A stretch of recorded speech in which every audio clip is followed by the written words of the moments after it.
Well, here we are once again, back with another MCU film review, as the Fantastic Four's just released. Obviously, since this is a new release, I think we should probably say that there are going to be spoilers ahead if you care about them, so be forewarned, we are going to be talking about the plot in depth. For the first time in quite a long time, I was super excited to see a Marvel film. I think everybody's had a lot of Marvel fatigue for the last little while, and even recently Kevin Feige's gone on record and admitted that they dropped the ball in a lot of ways. I mean, let's be real, they did. The first couple of arcs, or phases, they did all feel that they were building up to things. A team-up movie for the heroes to interact in, until eventually the story starts building to Thanos as the big bad, and the events of Avengers Infinity War and Avengers Endgame. It felt very honed in and focused, whilst not being oversaturated at all. It didn't feel like a chore to get through everything. Then Disney Plus launched and a new era began, one that felt a lot less focused and like they weren't really building to anything or leading anywhere. There was no through line and it seemed that the scope of the story was growing exponentially. There were new shows and movies and yet the quality diminished with each release. It felt like the era of the MCU being a cinematic titan was well and truly coming to an end.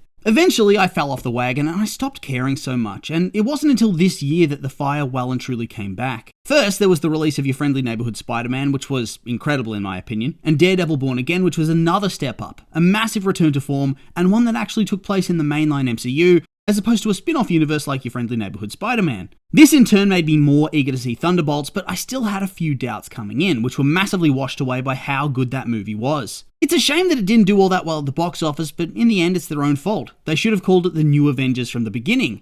And at the same time, they were sadly the sacrificial lamb to try to earn back some casual audience goodwill, to see a Marvel film for the sake of seeing a Marvel film, and not because it's one of the big name characters. That's goodwill that has been slowly lost after a bunch of less than stellar movies and a lack of creative direction overall. All of this though led me to be quite excited about the Fantastic Four, which was a surprise because I've not really ever had any interest in these characters. I enjoyed the 2005 film well enough, but I don't think I ever saw the sequel, and I never saw the 2015 attempted reboot. Judging by the fact the film ended up being a box office bomb, I don't think I was completely alone in avoiding that one. Like any good sheep, before I went into the film, I had to check what the reviewers were saying. To be honest, I don't put all that much stock into what professional critics think these days, as I often find myself disagreeing, but it's still nice to know vaguely what to expect. There's nothing worse than being super hyped about something and then having your hopes and dreams shattered before your eyes. It's just painful. Thus, I've learned to look ahead in case I have to temper my expectations and keep it all rather reasonable. I didn't really need to here though, because as of right now, the film has an 89% approval rating on Rotten Tomatoes. The consensus reads, benefiting from rock-solid cast chemistry and clad in appealingly retro 1960s design,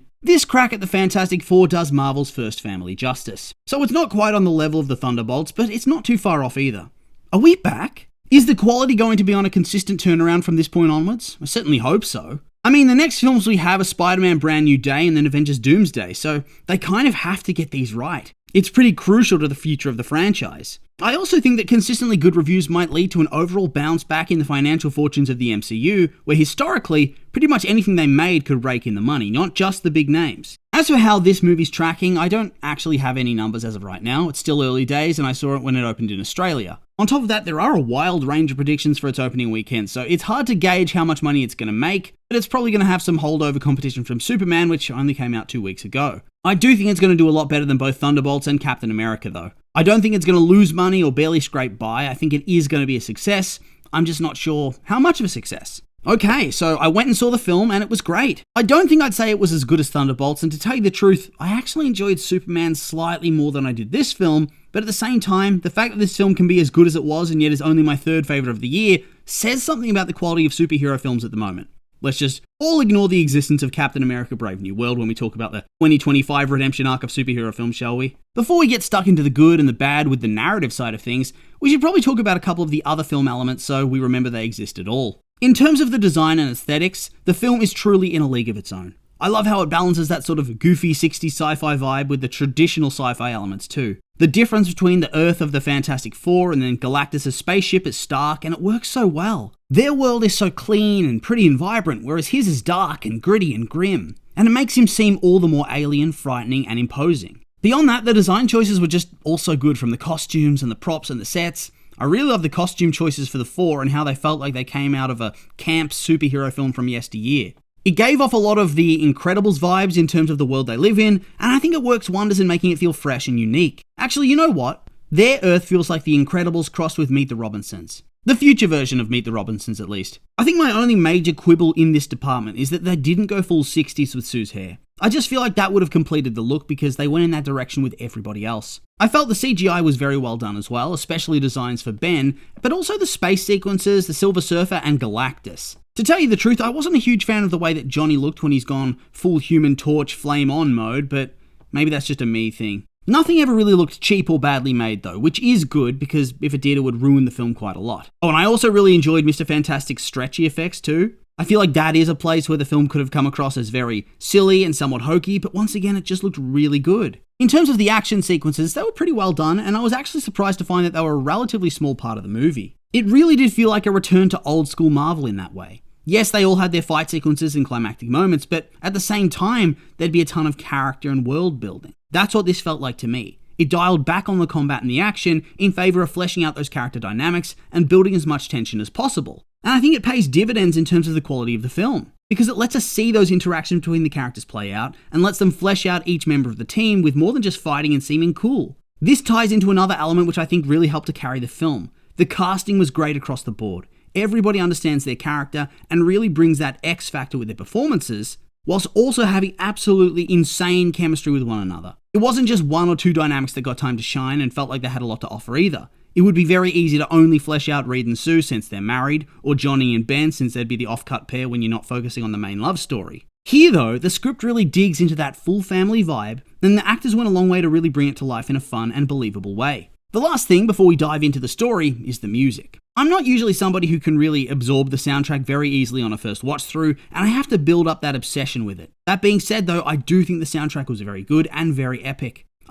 I really love the sections where the choir was absolutely just belting it out. It felt very different to what I feel the scores of other Marvel films have been in the past. To be honest though, Michael Giacchino is really just a great composer who has such an excellent body of work, so I shouldn't even be surprised it was this good. This in turn leads us to the story. The film, much like Superman, drops us right in the midst of the action. There's brief reference to the origin of the team and how they were astronauts that were exposed to cosmic rays which gave them superpowers, but the film doesn't get bogged down in this. Much like in Superman, it was the right choice to do this. At this point, I don't think a film where you have to watch 4 characters learn about their powers and grow into them and into the idea of being a hero at all would do well. It's no longer what audiences want to see. This way allowed us to jump into them being heroes and showcases them beating on some hilariously camp villains such as the Mole Man. By avoiding this origin, it allows them to dedicate the early stages of the film to fleshing out their character dynamics in the team. Sue and Reed as a married couple who have largely given up on having children after years of trying hasn't panned out, only to discover that they're about to have a baby. Susan's established as a world leader and a supermum extraordinaire. Reed is a tortured soul who can't help but get lost in his own mind, and who begins to panic that his and Sue's unique molecular structure would result in a child who's different from the get-go and could be in danger as a result. Ben's presented as a family man who loves cooking for his friends and who clearly feels somewhat other from the outside world. He obviously wants love and romance in the form of a school teacher, Rachel Rosman, but I think he struggles to make that first step due to his rocky appearance. He's afraid. Meanwhile, Johnny's presented as a different type of character than we've seen in previous adaptations. Gone is the overt womanizing in favour of him being somewhat hyper and attention-seeking, but with a good core underneath it. He's much more kind and family-oriented. At the same time, he clearly has a hankering to go out into space and to prove himself somewhat. It was a great opener. It was a little slow at times, but this really helped to connect with the characters on that deeper level, whilst preventing us getting bogged down in those usual first installment tropes. Here's where the drama begins, as the Silver Surfer arrives on Earth and confronts the Four, asking them if they're the protectors of this world, and then declaring that Galactus is on the way, and there's nothing any of them can do to stop it. Pretty much saying that you and your whole world are going to die, goodbye and good luck. Johnny follows her into the sky and briefly talks to her with the Surfer responding in her own language, before departing to return to the side of Galactus and leading him to Earth. I know there were some salty folks that were having a cry the Silver Surfer is a woman in this adaptation, although seeing as that even the comics changed things up and the concept of multiversal variance is a long-established concept, and also given that this film does not take place in the same universe as the rest of the MCU but instead a parallel Earth, would it not be likely the normal Silver Surfer could appear one day in the main MCU? So why the weird outrage to begin with? It cannot be good for your health to be living life on such a knife's edge that the gender of the Silver Surfer of all characters sets you off. In response to this threat, Reed is able to track the energy signature the Surfer left in her wake, and the Four, including pregnant Sue, travel to her location, which is in another seemingly inhabited world. I have to say, I know it was necessary for the plot, but sending a woman who is apparently ready to give birth any day into space to face down a planetary threat seems like a truly terrible and stupid idea. And I think that if it wasn't forced by the needs of the plot, these characters wouldn't actually do this. Anything could go wrong. And it does go wrong, and it puts them all at needless risk. It was very stupid. I know that she's meant to be the head of the Future Foundation, which on their Earth seems to be some sort of sci-fi UN substitute, but it was still reckless and very strange. We have a really cool space sequence here where they use faster than light travel to find Galactus, who I said is on another planet, which is then instantly destroyed along with all its inhabitants in one of the film's most harrowing moments. It perfectly sets the stake of what they're dealing with and turns Galactus into a hugely ominous villain right from the get-go. When they arrive, they're greeted by the Silver Surfer, who tells them that they should never have come here, before she also tells Johnny the English translation of the words that she spoke to him. They then meet Galactus, who is huge and frightening and just perfectly portrayed. I really loved this part. He offers them a choice. He'll spare the Earth if they give up their child to him. Of course, everybody hates that idea, and so they have to fight. They manage to survive the ordeal, but barely. Johnny uses up his oxygen with his firepower to give them a chance to run away from Galactus and to fend off the Silver Surfer, while Sue begins to go into labor. They get back to their ship and manage to make the jump to faster than light speed, just as it seems the Surfer's phasing through Sue's stomach to take the baby. So can she make other people phase too by touching them, or was she phasing into Sue's stomach so she could give her an impromptu cesarean section? Either way, it ups those stakes, and it was very highly disturbing. She chases them through faster than light speed, and I love that the heroes here don't play around. Sue demands that Johnny get on the guns and fire laser beams at her until she's dead. And don't get me wrong, having pure moral paragon characters is all well and good, but they need to be counterbalanced with this type of stuff too. Not everybody needs a no-kill rule. It's sometimes good to have characters that will do what needs to be done. They come out of faster than light speed at the side of a neutron star and have a really intense action sequence here where they trick the Surfer into getting sucked into the star whilst they escape and Sue gives birth to baby Franklin.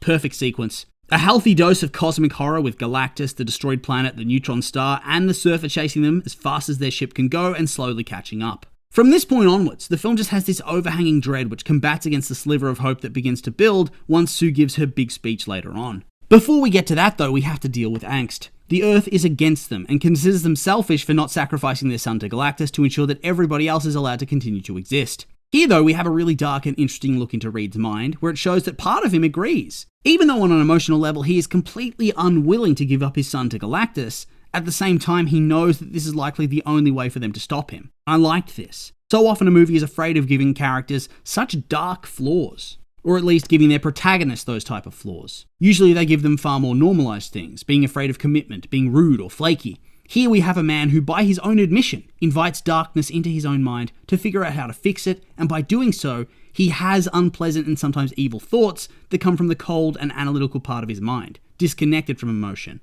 The film doesn't bother to brush this off either. It's treated as a very difficult thing to understand, even for his wife. It gives their relationship actual realistic complexity and conflict based on their personalities, rather than just forced drama. This whole midpoint is rock bottom for the team. They have no hope, and Galactus is coming. Then Sue has a big speech about family that gets the public on side. And don't get me wrong, it's a nice, wholesome, and well-written speech. Very well performed too, but it was very silly. These people are all terrified their planet's about to get gobbled up by a giant cosmic figure, and all it takes to calm them down and bring them back on side is to have a celebrity hero say that she considers everybody on Earth her family. Really? Regardless, as part of her speech, she references moving heaven and earth, and that inspires Reed to do just that. To move heaven and earth. Juice up the teleportation device he has a prototype for to teleport eggs across a room, and make a bunch of them into a planet-wide network to move the Earth into a different habitable star system where they're going to be safe from Galactus for millions of years. Thus, he'll no longer be any of their problems. This planetary relay is built massively fast, as Galactus I think goes from Jupiter to Mars in the time it takes to build them, but maybe he's not going all that fast. This part of the movie is a nice palate cleanser from the cosmic horror and crushing dread that lingered over the film since that first glimpse of Galactus. It gives you a spark of hope and brings a lot of light and levity into the movie. It's both fun and interesting because at its core, you know it won't work. They actually need to confront Galactus and defeat him themselves because running away wouldn't make for a very satisfying cinematic climax. But you can't help but get swept up in it all nonetheless. Then comes the Silver Surfer to shatter that hope and cooperation for the greater good, destroying all the relays on Earth except for the one in Manhattan, which is defended by Johnny. Here he gets his moment where the film reveals he isn't some goofy attention seeker. He isn't just comic relief. He shows that simply using her English translation of the phrase she spoke to him, as well as the various different recordings from deep space of the language she speaks from different sources, he has managed to somehow learn her language and calls her by her name, Shalabal. He plays her various clips of her own people from her planet sending out messages thanking her for joining Galactus and thereby saving their world. And we see a flashback of her joining up, I assume, to protect her own child. But then Johnny plays clips from the countless worlds she's led Galactus to, of screaming, begging, pleading, showing her that in the end, she has been selfish. By helping Galactus, she spared her people, yes, but she doomed billions and billions more and completely lost all sense of her morality. This reminds her that, hey, you doomed these people. It was your choice, and now hear them scream. It's so dark, but at the same time, it's such a great moment for Johnny and really elevates his character. I also really liked it created this parallel with the Four, that they won't give up the thing they love in Franklin, but at the same time, they won't allow that to destroy anybody else either. Shalabal took the only way out available to her, and in the end, you can't really blame her for that. But it does create the narrative contrast in the end too. Plus, it shows that though her job is to be the Herald, over the years she has become someone who has no compunctions about hunting a little baby to serve as Galactus' replacement. To curse a little baby. Like I said, while she did originally do this to help her world, it seems that over the years, her morality has dried up, maybe to protect herself, and these recordings bring everything back full force. She ends up leaving, and yet despite it all, the Four are kind of screwed. They don't have any more teleporters, just the one, and so they realize that they have to use Franklin as bait to attract Galactus so they can push him through a portal into deep space with no ship, where he'll hopefully drift for all eternity. If they have the coordinates for that neutron star, they should definitely drop his ass into that. Good luck getting out of their asshole. This whole finale sequence is just pure hype. Great action all around where Galactus sees through their ruse and manages to get his hands on Franklin before Sue goes full Mama Bear and pushes him through the portal whilst Reed saves the kid. The Surfer then sacrifices herself to ensure Galactus goes through the portal completely, earning a little bit of atonement for what she ended up becoming. Sue then straight up dies here, and it's all shocking, and for a moment, I almost believed it. It was really well done. Franklin, though, wants his mum, and he climbs on her and activates his powers for the first time, which he uses to bring her back to life, with the team then being celebrated as heroes. It was just a really solid action set piece, with a lot of drama. I mean, the Surfer out of nowhere was kind of predictable, and honestly, I didn't think Sue would actually die. I thought they were going to pull the classic CPR fake out, so I did enjoy they had consequences to her going toe-to-toe with Galactus, even if they did reverse it then with her kid's power awakening. In the mid-credit scene, we then see Doom arrive and interact with Franklin, which will likely be an early scene for Avengers Doomsday, I would expect. Holy shit, this movie was good. The more I'm thinking about it, the more I actually like it, to be honest. I'm still not sure it tops Thunderbolts, but maybe now it's neck and neck with Superman. It really did have everything and felt fresh, like a new era for the MCU, and that's what it needs in order to thrive going forward. Well-written stories with great actors with a lot of chemistry that brings something new to the table. I'm looking forward to Avengers immensely now, and I really hope this film does well. With all that being said, though, these have been my opinions, and now I'd like to hear yours. What do you think of the Fantastic Four First Steps, if you've seen it? Did you like it, hate it, somewhere in between? I'm curious for your thoughts, so make sure to like, comment, and subscribe, and let me know.